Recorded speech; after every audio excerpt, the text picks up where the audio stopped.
Are there different learning styles? Yes, there are. Learning styles more legitimate than others. Each learning style is different, as each mind is different, and it isn't about legitimacy. How are learning styles defined? They're generally grouped by what kinds of relationships students relate to the best.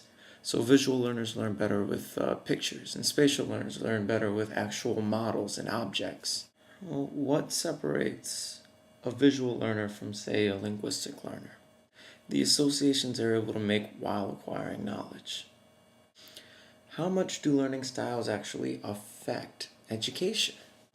Catering to different learning styles can actually facilitate in learning. It really helps with grasping complex theories and ideas. Learning styles can really affect the way that students learn in all different subjects.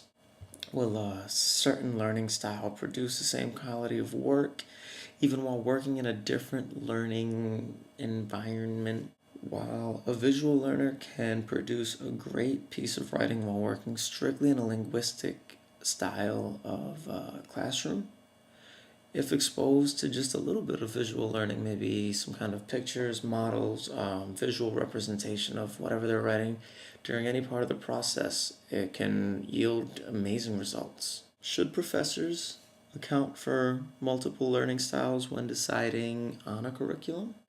Yeah, whenever possible. It can't really hurt, especially since most writing these days is taught in a linguistic manner, which means, focused on language and what language might represent to people. But it doesn't represent the same things to everybody. The way writing's taught these days, it really would undo a lot of injustices that, visual learners and spatial learners and kinesthetic learners have to go through because they are trying to learn the way the rest of us learn. And should I cater, my assignments to all the learning styles in every assignment? So while it would be amazing to cater to every learning style that you have in your classroom for every assignment, it's not always practical. It doesn't always work. You can't do it. Not always, Some assignments, they just benefit from it more than others. Sometimes you can go 3 or 4 different learning styles in one assignment. Those are great assignments, the best assignments. But sometimes you can't. And even though you can't, doesn't mean it's a bad assignment. Sometimes it's just, something you have to do. And as a teacher, you also can't stretch every assignment. Sometimes an assignment has to be done a certain way, and it's just what students need to learn. So what am I even talking about? Learning styles.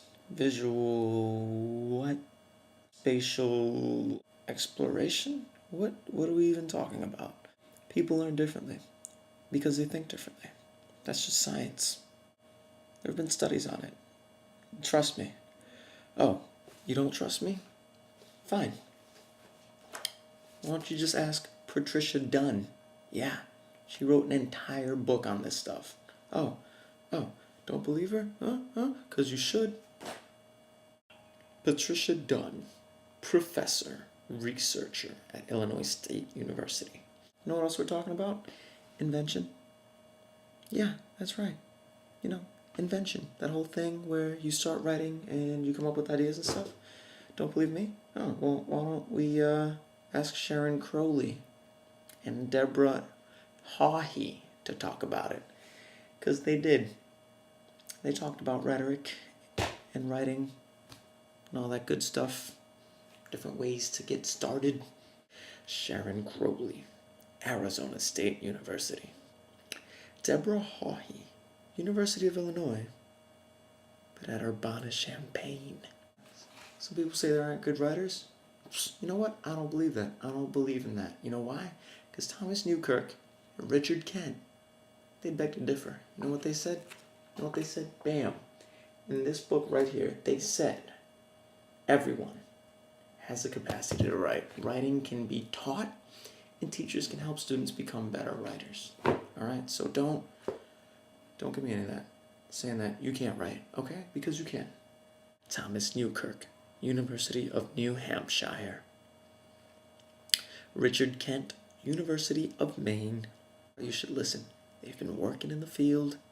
They're smart. They know what they're talking about. They've done research and countless observations. They know what's up. So this is my research paper. I know you're thinking, oh, this isn't a paper, it's a video. It's not always a paper. Sometimes it is a video. But sometimes it's a drawing.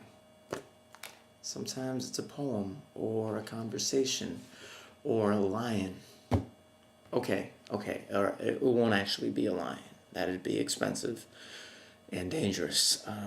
But multiple intelligences deserve multiple genres, and this is my foray, if you will, into a multi-genre research paper. Like I said, not always a paper, but this is what I'm going to be doing. So sometimes there will be something written. Sometimes there will be a drawing. Right now there's a video. Who knows what's coming up next? I do, but you don't. So let's see what happens.